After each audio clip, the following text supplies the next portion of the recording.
चंपा कव्वी के दो बेटे थे। एक का नाम था कालू और दूसरे का नाम था मुन्ना। कालू बड़ा था और मुन्ना छोटा। वो कव्वी अपने छोटे बेटे से तो बहुत खुश थी, जबकि उसका बड़ा बेटा कालू अपनी माँ को हर समय तंग करता था। उसका कोई भी कहना ना मानता था।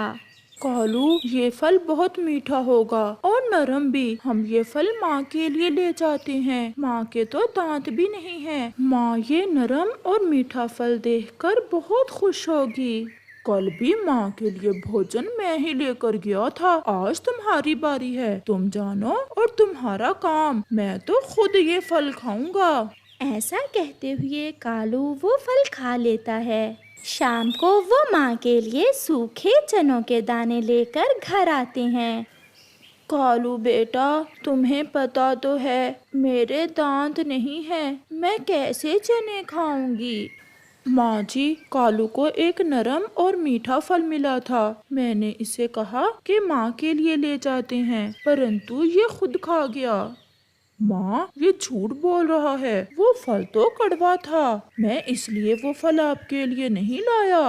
दूसरे रोज वो दोनों भाई फिर से भोजन की खोज को जाते हैं। रास्ते में जाकर कालू एक जगह बैठ जाता है।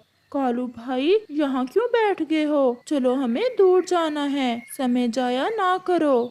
मुन्ने, आज तुम अकेले ही जाओ। मैं थक गया हूँ। मैं यहाँ सोने लगा हूँ। मुन्ना अपने बड़े भाई कालू कव्वे को समझाता है, परंतु वो नहीं मानता। फिर मुन्ना कव्वा अकेला ही भोजन लेने चला जाता है। जैसे ही कालू कव्वे का छोटा भाई जाता है, कालू अपनी बीड़ी निकालता है और उसे सुलगाता है। वाह वाह, क्या असल बीड़ी है। मजा ही आ गया। चिड़िया, वो देखो तो, चंपा आंटी का बेटा कालू बैठा बीड़ी पी रहा है। ये अभी से बीड़ी पीने लगा है। चलो हम जाकर कालू की माँ को बताते हैं। आंटी आंटी, हमने देखा कि आपका बड़ा बेटा कालू बड़े पेड़ के नीचे बैठा बीड़ी पी रहा था। क्या क्या मेरा कालू बीड़ी पी रहा था? ये कालू तो मेरी जान लेकर रहेगा। जैसे जैसे बड़ा हो रहा है, ऐसे ऐसे ही उसकी आदतें बिगड़ती जा रही हैं। चिड़िया और कबूतर अभी वहीं बैठे हुए थे कि कालू और मुन्ना भी घर आ जाते हैं। कालू, कहाँ थे तुम? माँ, मैं तो मुन्ने के साथ ही था। और कहाँ था? क्यों मुन्ने, क्या कालू तुम्हारे साथ ही भोजन लेने गया था? मुन्ना खामोश रहता है। आज तुमने बीड़ी पी है क्या? इस छोटी चिड़िया और मोटे कबूतर ने बताया होगा माँ तुम्हें। चलो भागो मेरे घर से। यहाँ क्या कर रहे हो? मैं बीड़ी पीऊं या कुछ और? तुम कौन होते हो मेरी माँ को बताने वाले? तुम्हारे जैसे बुरे पक्षी एक न एक दिन बहुत पछताते हैं। ऐसा कहते हुए चिड़िया और कबूतर वहाँ से चले जाते हैं। माँ, कालू हर रोज रास्ते में जाकर बैठ जाता है और मेरे साथ भोजन लेने नहीं जाता। तुम्हें तो मैं कल पूछूंगा। बेशरम, चुप कर जा। अपनी माँ का तो कुछ ख्याल कर। कैसी जबान चलने लगी है तुम्हारी? जो भोजन मुन्ना अपनी माँ के लिए लाया था, माँ उसमें से थोड़ा सा कालू को दे देती है। ये लो, थोड़ा सा खा लो। मुझे पता है तुम भूखे होगे, कुछ खाया भी नहीं होगा। जिसे कालू बहुत बेशर्मी से खा लेता है। बुलबुल की बेटी चंदा नदी पर बैठी पानी पी रही थी कि कालू वहाँ आता है। वो थोड़ी दूर बैठकर सीटियाँ बजाने लगता है और गाना गाने लगता है। किन्ना सोना तेनू रब ने बनाया, जी करे वेखदारवा। किन्ना सोना तेनू रब ने बनाया। मैं अभी जाकर अपनी मम्मा को बताती हूँ। बेशरम कहीं का, मुझे अकेली देखकर तंग कर रहा है। मैं तो तुम्हारी तारीफ कर रहा हूँ। क्या मुझसे दोस्ती करोगी? बुलबुल की बेटी चंदा बिना कुछ बोले वहाँ से चली जाती है। चंपा बहन, सुन लो, अगर आज के बाद तुम्हारे बेटे कालू कव्वे ने मेरी बेटी को छेड़ा तो मुझसे बुरा कोई नहीं होगा। चुप कर जाओ बहन, चुप कर जाओ। मैं विनती करती हूँ तुम्हारी, मैं उसे समझाऊंगी। वो आज के बाद नदी की दिशा में नहीं जाएगा। आप किसी दूसरे पक्षी को ये बात ना बताना।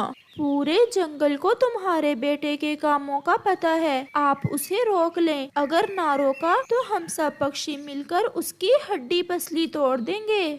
ऐसे कालू किसी न किसी तरह अपनी माँ को तंग करता रहता। हर रोज कोई ना कोई नया ही काम करता, जिसे लेकर उसकी माँ सारा दिन परेशान रहती। कालू, तुम यहाँ क्या कर रहे हो? चलो घर, तुम्हें माँ बुला रही है। बुलबुल आंटी आई थी घर, वो तुम्हारी शिकायत लगा कर गई है। वो मोटो आंटी झूठ बोल रही है, मैंने तो कुछ नहीं किया। तुम घर चलो, माँ पूछ लेगी तुम्हें। ऐसे ही एक दिन कालू कौवा झील के बाग से आम तोड़ते पकड़ा जाता है। वो उसे रस्सी से बांध लेती है और खूब पिटाई करती है। वहाँ से गुजरते हुए चिड़िया और कबूतर पास आते हैं। चीली, क्या हुआ है? इसे क्यों बांध रखा है? ये दुष्ट कौवा हर रोज मेरे बाग से आम खराब करता है, आज मैं इसे मार ही दूंगी। यहाँ कालू की कोई चलने वाली ना थी, इसलिए कालू चुप रहने में ही बेहतरी समझता है। फिर चिड़िया और कबूतर चील से बात करते हैं और कालू को वहाँ से छुड़वाते हैं। समय गुजरता गया और कालू की बुरी आदतें दिन ब दिन बढ़ती गईं। अब तो वो जुआ भी खेलने लगा था। वो वीराने में जाकर किक्कर के सूखे पेड़ के नीचे बैठकर शैतान उल्लुओं से जुआ खेलता था, जो अब उसकी आदत बन गई थी। फिर एक दिन कालू कौवे की माँ की तबीयत बहुत खराब हो जाती है। मुन्ने, मेरे बेटे, आप जाओ और अपने मामा जी को बुला लाओ। मैं बहुत बीमार हूँ। मेरे भाई को मेरा संदेश देना कि किसी दिन आकर मुझे देख जाए। मैं अभी जाता हूँ माँ, मैं मामा जी को बता आता हूँ। और कालू, ये लो रुपए, मेरे लिए दवा ले आओ, जल्दी आना। फिर वो दोनों भाई निकलते हैं। मुन्ना अपने मामा जी की तरफ चला जाता है और कालू दवा लेने जाने की बजाय फिर से उल्लुओं के पास जाकर जुआ खेलने लगता है। जो पैसे उसकी माँ ने दवा लेने के लिए दिए थे, वो पैसे जुए में हरा देता है। उल्लू भाई, प्लीज मुझे मेरे पैसे वापस दे दें। मेरी माँ बहुत बीमार है, मैं तो माँ की दवा लेने आया था। ये बात पहले सोच लेते, हम जीता हुआ माल वापस नहीं करते। चल भाग यहाँ से। मुन्ना भी मामा जी से मिलकर वापस आ जाता है। रास्ते में कालू उसे एक पेड़ की डाल पर बैठा रोता दिखाई देता है। कालू, तुम क्यों रो रहे हो? तुम तो माँ की दवा लेने गए थे ना? मुन्ने, मुझे माफ कर दो, माँ मुझे छोड़ेगी नहीं। मैं माँ की दवा के पैसे जुए में हार गया हूँ। ये तो बहुत बुरा किया तुमने कालू, तुम्हें अपनी बूढ़ी माँ का जरा एहसास ना हुआ। अब चलो, माँ से पैसे लेकर मैं दवा ले आऊंगा माँ की। वो घर चले जाते हैं। जैसे ही वो घर पहुंचते हैं, वो देखते हैं कि उनकी माँ घोंसले के पास मरी पड़ी है। वो अपने बेटे कालू का इंतजार करते करते मर गई थी। कालू, माँ मर गई, माँ मर गई कालू। माँ, माँ, मैं फिर कभी जुआ नहीं खेलूंगा। माँ, माँ, मैं फिर कभी आपको तंग नहीं करूंगा। कालू कौवा ऐसे रो रहा था। आज उसकी वजह से उसकी माँ मर गई थी, क्योंकि वो अपनी माँ की दवा लाने की बजाय उन पैसों से जुआ खेल लेता है। कुछ समय गुजरने के बाद मुन्ना अपनी शादी कर लेता है और अपने नए परिवार के साथ नई जिंदगी की शुरुआत करता है। और कालू, जिससे पूरे जंगल में कोई बात तक ना करता था, वो सारी जिंदगी पछतावे में ही गुजारता है और वो खुद को माफ नहीं कर पाता प्यारे दोस्तों, अपने माँ बाप का हर कहना मानो, उन्हें तंग ना करो, क्योंकि उन्होंने बहुत मुश्किल से आपको पाला है। मेरे बेटे, ना चाहते हुए भी मैं आपको आज अकेले ही भोजन लेने भेजूंगी, क्योंकि मैं हमेशा आपके साथ नहीं रहूंगी। एक ना एक दिन तो मुझे आपको छोड़कर जाना ही है। मम्मा, आप ऐसे तो ना कहें, ये हकीकत है मेरे बेटे। जैसे मेरे मम्मा पापा मुझे छोड़कर चले गए, और ऐसा सदियों से चलता आ रहा है। मेरे बेटे, जब आप घर से निकलोगे तो आपको हर तरह के पक्षी मिलेंगे। कुछ पक्षी बहुत अच्छे होंगे और कुछ बुरे। बहुत संभल कर चलना होगा मेरे बेटे। अच्छाई और बुराई दोनों पास पास में मिलेंगे आपको, और आप किसका चुनाव करते हो, यही सीखना है आपको। एक अच्छा और कामयाब पक्षी बनने के लिए हमेशा अच्छाई का चुनाव करना, हमेशा बुराई से दूर रहना, कभी लालच न करना। अगर जरूरत से बहुत ज्यादा मिल जाए तो यही समझना कि आपकी परीक्षा है। अगर कोई आपसे कमजोर हो तो कभी भी अपनी ताकत का गरूर न करना, क्योंकि सब्र और बर्दाश्त से बढ़कर कोई ताकत नहीं होती। आप जीत सकते हो खुद से ताकतवर का दिल भी, अपने किरदार से, अपनी बुद्धि से। जाओ मेरे बेटे, जाओ। ये वो कुछ बातें थीं जो मैंने अपनी माँ से सीखी थी, वो आज मैंने आपको बता दी। और मेरी ये बातें अपनी अगली नस्ल तक पहुँचाना आपकी जिम्मेदारी है। मम्मा, मैं हमेशा आपकी ये बातें याद रखूंगा। मैं कभी भी आपको निराश नहीं करूंगा, आपका विश्वास नहीं तोड़ूंगा। मैं आपको एक कामयाब और सच्चा पक्षी बनकर दिखाऊंगा। फिर उस चिड़िया का बेटा पहले दिन अपनी माँ के बिना अकेले ही भोजन की खोज में निकल जाता है। वो अभी थोड़ा ही दूर जाता है तो उसे जमीन पर कुछ दाने नजर आते हैं। वो उन दानों पर उतरता है। कहाँ मुंह उठाए आगे हो? ये दाना मेरा है और ये इलाका भी मेरा है, भागो यहाँ से। मैं आज पहली बार भोजन की खोज में निकला हूँ अंकल। माँ तो कहती थी कि सबका जंगल साझा है। तो फिर अपनी माँ को जाकर बता देना, कौवा ये बात नहीं मानता। और माँ ये भी कहती थी कि बुराई से बचकर रहना और अच्छाई का चुनाव करना। ऐसा कहते हुए कुक्कू वहाँ से उड़ जाता है। मैंने उस छोटे पक्षी से कितने गुस्से से बात की, और वो था कि कितने प्यार से बोल रहा था। इसकी माँ भी कोई देवी ही होगी जिसने ऐसे अच्छे से तरबियत की इस पक्षी की। कुकू जैसे ही थोड़ा आगे जा रहा था, उसे कुछ तितलियां फूलों के पास नजर आती हैं। वो वहाँ चला जाता है। आपको आज पहली बार देखा है दोस्त? हाँ, क्योंकि मैं पहली बार ही अकेला इस दिशा में आया हूँ। मम्मा कहती हैं मैं अब बड़ा हो गया हूँ और मुझे भोजन की खोज सीखना होगी। क्या आप मुझसे दोस्ती करोगी? क्यों नहीं, मुझे पक्षी बहुत पसंद है। ये सुनकर उस तितली के पास वाली तितली बोलती है, चल चल भाग यहाँ से, ये मेरी दोस्त है और मैं नहीं चाहती कि मेरी दोस्त से कोई और दोस्ती करे।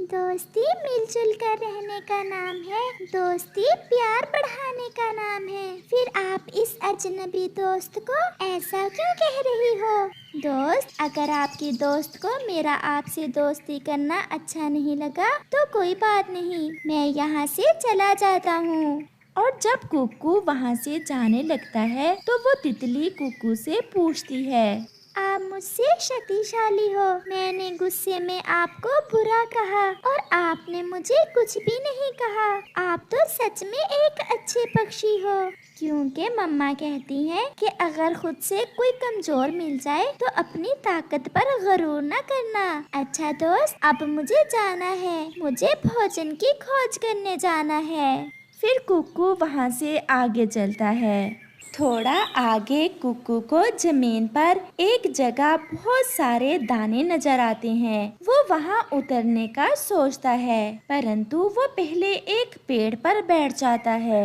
और खुद से कहता है, इतने ज्यादा दाने एक साथ कैसे हो सकते हैं? ये जरूर किसी ने हम पक्षियों को लालच देने के लिए जाल बिछा रखा होगा। कुकू ऐसे सोच ही रहा था कि वो कौवा जो उसे पहले मिला था वो भी वहाँ आ जाता है। तुम यहाँ भी आ गए? मेरा इलाका वहाँ से शुरू होता है और यहाँ तक है। जिन दानों पर आप नजर लगाए बैठे हो वो मैं ही यहाँ रख कर गया था। भागो यहाँ से। ऐसा कहते हुए कौवा उन दानों पर जाता है। कौवा जैसे ही उन दानों पर जाकर बैठता है वो एक जाल में फंस जाता है। ये देख कुकू अपनी माँ की बात को फिर से याद करता है। मम्मा, आपकी बातें मैं हमेशा याद रखूंगा। आप तो कदम कदम पर मेरे साथ साथ ही हैं। फिर कुकू कौवे के पास जाता है। मम्मा ने जब ये बताया था कि बुराई से दूर रहना, तब ये भी बताया था कि लालच न करना। मैं इसीलिए उस पेड़ पर बैठ गया था। मुझे इन दानों को देखकर ऐसा लगा कि कहीं यहाँ कोई जाल न हो। छोटे पक्षी, मुझे बचा लो, किसी तरह मुझे बचा लो। मैं अभी मरना नहीं चाहता, प्लीज मेरी मदद करो। शिकारी ने जाल वो ऊपर पेड़ की डाल से बांध रखा है। मैं उसे खोलने की कोशिश करता हूँ। कौवे को दूर से शिकारी भी आता दिख जाता है। छोटे पक्षी, जल्दी करो, जल्दी, वो सामने शिकारी हमारी तरफ ही आ रहा है। फिर कुकू जल्दी से पेड़ की डाल से रस्सी को खोल देता है और कौवा आजाद हो जाता है। इससे पहले कि शिकारी वहाँ आता, वो दोनों वहाँ से भाग जाते हैं। मुझे माफ कर दो छोटे पक्षी, आज आपने मेरी आंखें खोल दी। जो सुकून अच्छाई में है, जो सुकून मैंने आप में देखा, मैंने कभी खुद में ऐसा महसूस नहीं किया। आज से मैं भी एक अच्छा पक्षी बन जाऊंगा। अंकल, एक और बात, मम्मा ने ये भी कहा था कि आप अपने किरदार और बुद्धि से बुरे पक्षी का दिल भी जीत सकते हो। हाँ छोटे पक्षी, आपकी मम्मा ने ठीक ही कहा था। मेरे पास चावल के ढेर सारे दाने हैं, आप मेरे साथ चलो, मैं आपको वो दाने देना चाहता हूँ। नहीं अंकल, मैं घर से भोजन ढूंढने निकला था, किसी से भोजन मांगने नहीं। मैं अपने लिए भोजन ढूंढ लूंगा। ऐसे कुकू वहाँ से उड़ जाता है। नदी के पास जाकर वो बैठा ही था कि उसे नदी के पानी में तैरते हुए कुछ अंगूर दिखाई देते हैं। वो एक बड़ा अंगूरों का गुच्छा उठा लेता है। शायद ये भोजन मेरे लिए मेरे भगवान ने भेजा है। कुकू वो अंगूर लेकर अपने घर वापस हो लेता है। वो आज बहुत खुश था क्योंकि आज उसने खुद से भोजन ढूंढ लिया था, और वो भी मीठे मीठे अंगूर। फिर वो घर जाकर अपनी मम्मा को रास्ते की सारी कहानी बताता है कि बुराई उसे कहाँ मिली और कहाँ उसने किसी की मदद की, और फिर कैसे भगवान ने उसकी मदद की। ऐसे वो माँ बेटा मीठे मीठे अंगूर खाते हैं और मीठी नींद सो जाते हैं।